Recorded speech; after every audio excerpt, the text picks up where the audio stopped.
If my YouTube channel doesn't already give it away, I love Doom. It was one of my first PC games I can remember playing when I was a kid, and I was obsessed with it. The speed and violence were unmatched by any other game I had played up until that point, and I loved gunning down the hellish creatures. Eventually, I knew every level like the back of my hand and could find every secret location by heart, and I could breeze through missions that at one time had scared the crap out of 7-year-old me. But getting so good at the game also created a problem. I needed more Doom. I needed new levels, I needed new monsters to slay, I needed new experiences. Lucky for me, Doom 2 was released a year later and my addiction was fed once again. Just like with Doom 1, I found all the secrets, knew the levels by heart, and began to breeze through even the most difficult of levels. But, again, once I got really good, my need for more Doom grew. I tried other games of the era, many based off the build engine like Duke Nukem 3D, Redneck Rampage, Blood, even Chex Quest, but nothing satisfied like Doom. Even Doom 3 and Doom 2016 didn't quite satisfy the itch for that old school classic Doom experience.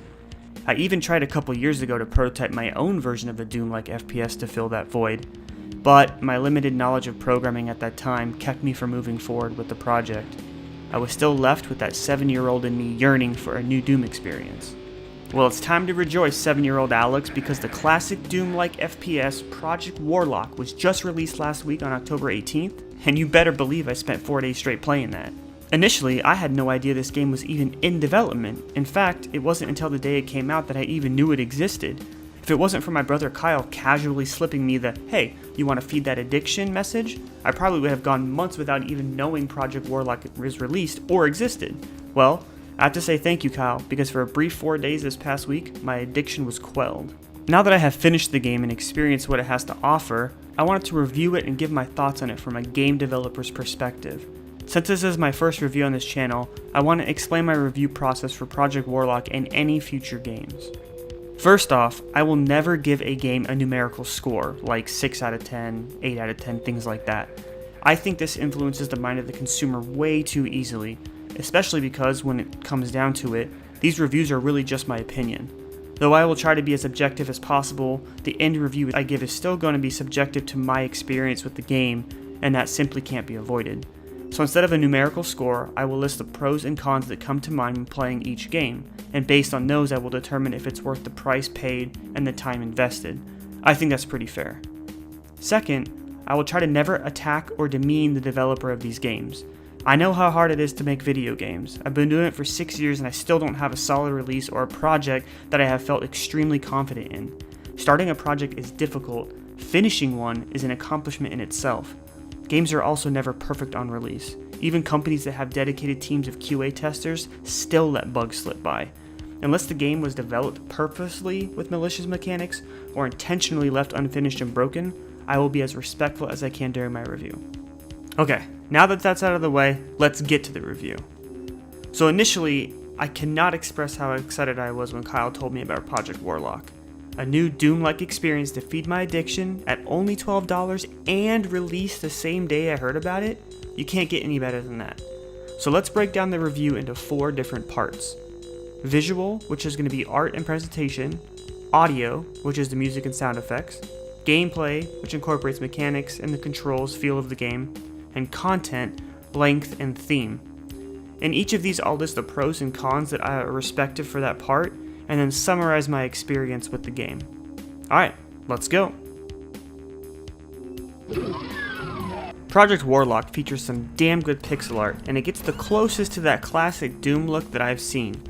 There is, however, some inconsistency in the quality of textures throughout the game, whether this was due to the artist getting better as development progressed, or just some textures being overlooked. Some levels don't look as detailed or refined as others.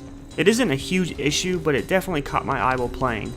The other thing that jumped out at me immediately was how dark the game is overall. You have a spell that creates light to help you see in dark areas, but the problem is that most of the game is that dark area. Not to mention when you use the shield spell, the screen gets even darker with a camera effect overlay. I found myself not using other spells most of the time because I consistently needed to bring out my light to make sure I wasn't missing anything. Doom 3 had a similar mechanic on its initial release where the player was forced to constantly switch between their flashlight and weapon. This added to the horror element of Doom, and I personally didn't find it to be all too intrusive, but that's because the pace of Doom 3 was much slower than its counterparts. Project Warlock's overall game speed is much faster, and having consistent darkness didn't lend to the experience of the game. Having sections of near or complete darkness where light was necessary would have been a much better implementation of that mechanic in my opinion. The monsters in the game, however, look fantastic. I love the creative design and their presentation, especially the monster movement and animations. Just like in the original Doom, slaying an enemy is rewarded with a gory and satisfying death. Props to the artists and the animators, fantastic job. In true classic Doom fashion, all sprites are rendered as billboards and always face the player camera, further giving that retro Doom feeling. Overall, the art direction was on point and the visual presentation was outstanding, minus the few complaints I had.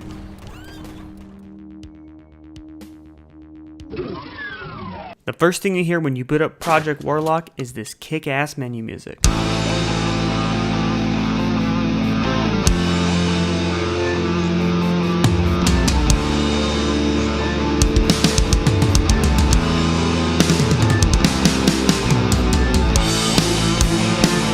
It's metal, it's loud, and it's well produced. It sets a good tone for what to expect both in sound quality and in pacing. Throughout the game, I found myself bobbing my head to certain tracks and really feeling the music well in combat, especially the heavier songs. Like the textures though, some songs are not as refined as others. This can lead to a juxtaposition between levels where the music really complemented the combat in one, and in the next it doesn't seem to fit as well. Overall though, the composer did a fantastic job, and these juxtaposed tracks were few and far between, and did not harm my experience in any way. Great job, man. Project Warlock also has some extremely satisfying sound effects. The shotgun and pistol specifically were the most fulfilling to use. The gun sounds mixed with the hit indicators gave a feeling of impact and destruction. I should mention real quick here that my favorite gun of all time in any game is the single shotgun from classic Doom, and Project Warlock's shotgun emulates it almost perfectly. Again though, just as I previously mentioned, some sound effects are not as fleshed out as others. The chain gun sound is rough and too noisy, and on launch there were some sound issues while using the dagger and a light spell, which has been patched I believe. The sound effect for the laser gun also seems mismatched. Honestly though, I feel like I'm just being overly critical here, as the sound direction was superb and immersive. Awesome job on the sound and music, guys. Besides the minimal issues with the visuals and audio that I have stated previously, Project Warlock has had very little immersion breaking problems thus far, but this is where we get to the core critiques of the game. If you are part of the dev team and you are watching this, I know it can be hard to hear criticisms about your work. Just know that you made a fantastic game, and these next critiques aside, I had an awesome time playing Project Warlock, but I have to be honest about my experience. First though, I will say that the gunplay is spot on. This is the most important thing to get right in a Doom-like FPS, and you nailed it. Mowing down enemies with a variety of weapons felt satisfying and visceral, especially the aforementioned shotgun and pistol. No complaints here at all. The stat system was also a nice addition to the game, giving me something to look forward to after finishing a chunk of levels. The perk power-ups, however, never really seemed to change the gameplay that much for me. It was nice to be able to move through enemies and get that extra boost of health, but after purchasing a perk, I didn't find myself noticing that much difference in the subsequent levels. Which, speaking of levels, this is where my main critique comes in. One of the most appealing things about Doom and Doom 2 was the level design. Each level was unique and had a feeling of both suspense and dread.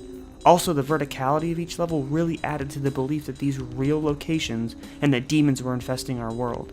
It's in that aspect that Project Warlock failed my expectations. Most levels in the game have little to no verticality and are made mostly of corridors. It's not until the fourth act that you encounter any sort of vertical level design, and they are simply elevators that take you to a higher plane. After a while, running through these levels started to feel repetitive, and I found myself yearning to beat each stage as quick as possible so I could hopefully find a more interesting one. An example of a really well-made level that broke this feeling is E4M4. It incorporated verticality, traps, tons of monsters, and was actually challenging. More levels like this dispersed through the game would have changed the pace and improved the overall gameplay, I think. Running through levels, however, was never an issue due to the tight movement and shooting controls. The only complaints I have about the control scheme is the way spells are selected and the absence of a toggle run button. Unless I missed something, I could only find an always run toggle. It's just a minor annoyance, nothing more. Solid gameplay, guys. With some level design adjustments, I think it would have been near perfect, but either way, great work.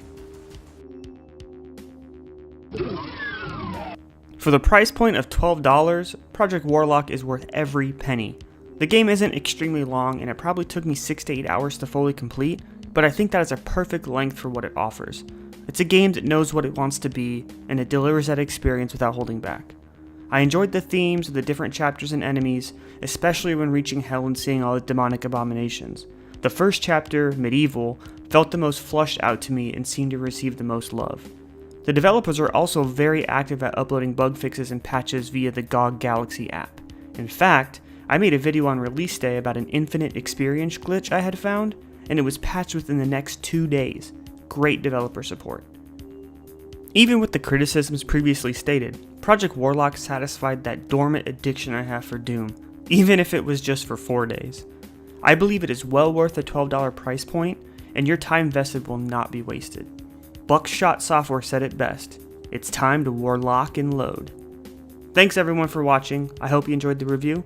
Until next time, peace.